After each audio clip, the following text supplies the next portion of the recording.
తెలంగాణ భవన్లో మాజీ మంత్రి హరీష్ రావు మాట్లాడుతున్నారు. లైవ్ లో చూద్దాం.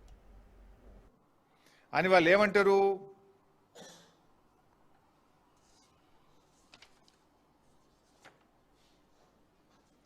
అందులో స్పష్టంగా ఏమంటారంటే, however it needs to be examined that whether the flood water contemplated to be diverted is utilized from the legitimate share of Godavari water of sub-basins in upper riparian states, even though some of the projects planned by upper riparian states might be incomplete in the sub-basins and utilize apparently less.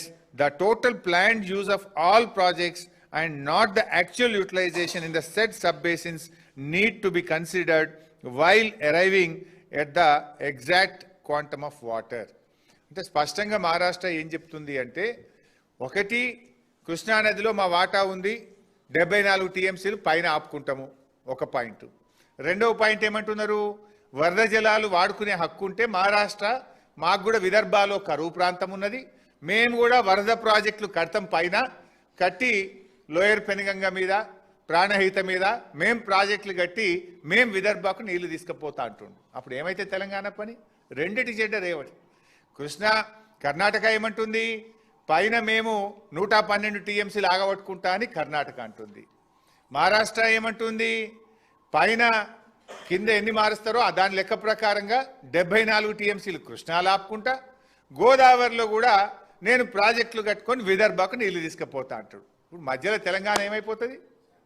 Sandwich ఖతమైపోతుంది. అంటే కింద ఇటు ఆంధ్రప్రదేశ్ అటు మహారాష్ట్ర గోదావరి నీళ్ళు తీసుకుపోతామంటుంది, పైన కర్ణాటక మహారాష్ట్ర కృష్ణానది నీళ్ళు ఆపుకుంటామంటున్నారు. రేవంత్ రెడ్డి మొద్దు నిద్రపోతున్నాడు. ఇవి నేను చెప్తున్నాయి కావు. This is the letter written by state of Maharashtra, this is the letter written by state of Karnataka. ఇంత స్పష్టంగా ఆయా రాష్ట్ర ప్రభుత్వాలు ముందుకు పోతా ఉంటే మన ప్రభుత్వం మొద్దు నిద్రపోతా ఉందా అని నేను అడుగుతా ఉన్నా. ఈ పరిస్థితుల్లో ఇవాళ తెలంగాణకు తీవ్రమైన నష్టం జరిగేటువంటి అవకాశం ఉంది. ఇకపోతే కేంద్ర ప్రభుత్వ సంస్థలు గతంలో కూడా మనం మాట్లాడుకున్నాం.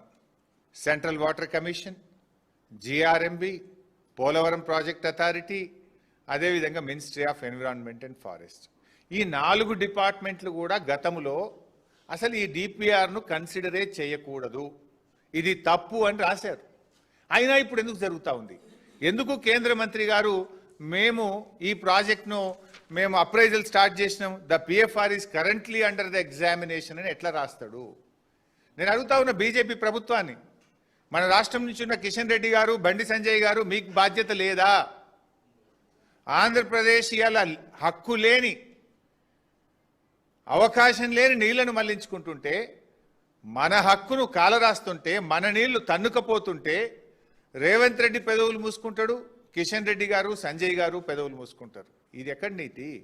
8+8 ఎంపీలు గెలిస్తే 16 ఎంపీలు గెలిస్తే ఇదేనా మీరు చేసే పని? ఈరోజు ఇది సెంట్రల్ వాటర్ కమిషన్ రాసిన లెటర్. సెంట్రల్ వాటర్ కమిషన్ కూడా చాలా స్పష్టంగా ఏం చెప్పింది? It is mentioned in the PFR submitted the flood water from Polavaram dam would be diverted to the Krishna River through a new parallel canal along with Polavaram project with a capacity of 5 ton cumex.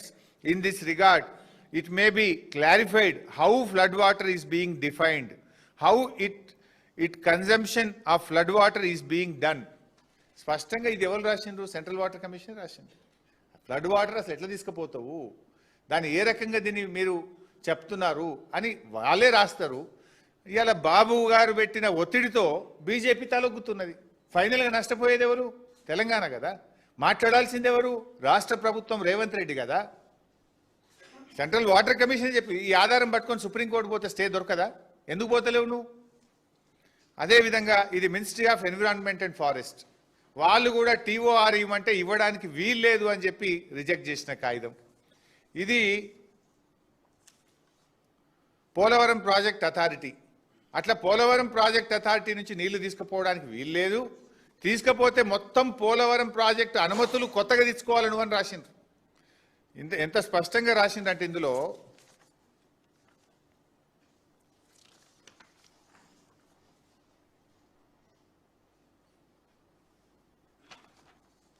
The present proposal of diversion of additional 200 TMC of water is not a part of the approved DPR of Polavaram project.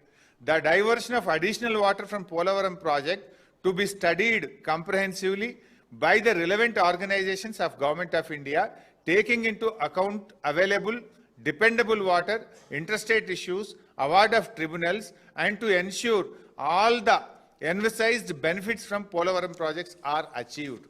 Polavaram ప్రాజెక్టుకు ఒక DPR ఉంది, దానికి environment clearance ఉంది, దానికి కేంద్ర ప్రభుత్వ అనుమతులు ఉన్నాయి. ఇప్పుడు ఆ ప్రాజెక్టు కాలువ పెద్దగా చేస్తాము, ఆ ప్రాజెక్టు ద్వారా నీళ్లు మళ్లిస్తామంటే పోలవరం ప్రాజెక్టుకు అన్ని కొత్తగా అనుమతులు తీసుకోవాల్సి ఉంటుంది. అసలు ఆ ప్రాజెక్టే ప్రశ్నార్థకమవుతుంది. Polavaram is a national project, అది కడుతున్నదే కేంద్ర ప్రభుత్వం. మరి కేంద్ర ప్రభుత్వం అడ్డగోలుగా కాలువలు పెంచుతుంటే ఎందుకు మాట్లాడతలేదు? అంటే బీజేపీ ప్రభుత్వం రాష్ట్రానికో నీతి ఉంటుందా? రాష్ట్రానికి తమకు అనుకూలంగా ఉండే రాష్ట్రం అయితే ఒక నీతి, తమకు వ్యతిరేక ప్రభుత్వం ఉంటే ఇంకొక నీతి ఉంటుందా? రాష్ట్రం దేశంలో భాగం కాదా? దేశం మొత్తానికి ఒక నియమ నిబంధనలు వర్తించవా? ఇది మరి ఇలా బీజేపీ కూడా ఆన్సర్ చేయాల్సిన అవసరం ఉంది. జిఆర్ఎంబి కూడా స్పష్టంగా గోదావరి రివర్ మేనేజ్మెంట్ బోర్డు కూడా ఈ ప్రాజెక్ట్ కట్టడానికి వీల్లేదు అని రాసినటువంటి లెటర్లు. ఇవన్నీ ఒకవైపు ఇంత స్పష్టంగా ఉంటే నిన్న ఆంధ్రప్రదేశ్ ప్రభుత్వం టెండర్ పిలిచింది. దేనికి టెండర్ పిలిచింది? This a tender document. ఇది టెండర్ డాక్యుమెంట్ కూడా, ఇది క్లియర్గా టెండర్ డాక్యుమెంట్. నిన్న ఆంధ్రప్రదేశ్ ప్రభుత్వం ఏం చేస్తుంది? గోదావరి బనకచెర్ల ప్రాజెక్టు డిపిఆర్ తయారు చేయడానికి కేంద్ర ప్రభుత్వం నుంచి అనుమతులు తేవడానికి మీరు డిపిఆర్ తయారు చేయండి అని చెప్పి 9 కోట్ల రూపాయలకు టెండర్ పిలిచారు నిన్న. అంటే ఒకవైపు అప్రైజల్ అవుతుంది కేంద్ర ప్రభుత్వంలో, ఇంకొక వైపు డిపిఆర్ రెడీ అవుతున్నది. ఒకవైపు కర్ణాటక నీళ్ళు ఆపుకుంటా మీద అంటుంది, మహారాష్ట్ర ఇంకొక వైపు గోదావరి మీద నేను కూడా వరద జలాల మీద ప్రాజెక్టు కడతా, నేను స్టార్ట్ చేస్తా అని మహారాష్ట్ర అంటుంది. నిమ్మకు నీరెత్తినట్టేమో మన రేవంత్ రెడ్డి, మన రాష్ట్ర ప్రభుత్వం ఉండడం ఇది నిజంగా సిగ్గుచేటు. ఇది రాష్ట్ర ప్రయోజనాలకు గొడ్డలి పెట్టు. రాష్ట్ర భవిష్యత్తు ఆగమైపోయేటువంటి పరిస్థితి ఉంది. ఇందులో కూడా ఒక ఇంపార్టెంట్ పాయింట్ ఉంది. ఇది ఏదైతే టెండర్ బిడ్ డాక్యుమెంట్ ఇది, ఇందులో చూస్తే పేజ్ 79లో,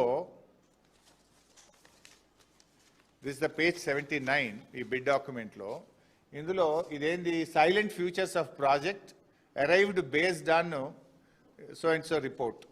ఇందులో ఏమంటారంటే discharge segment 1 Polavaram right main canal నుంచి 18,000 ప్లస్ 5,000 23,000 క్యూసెక్కులు పోలవరం రైట్ మెయిన్ కెనాల్ ద్వారా మళ్లించడానికి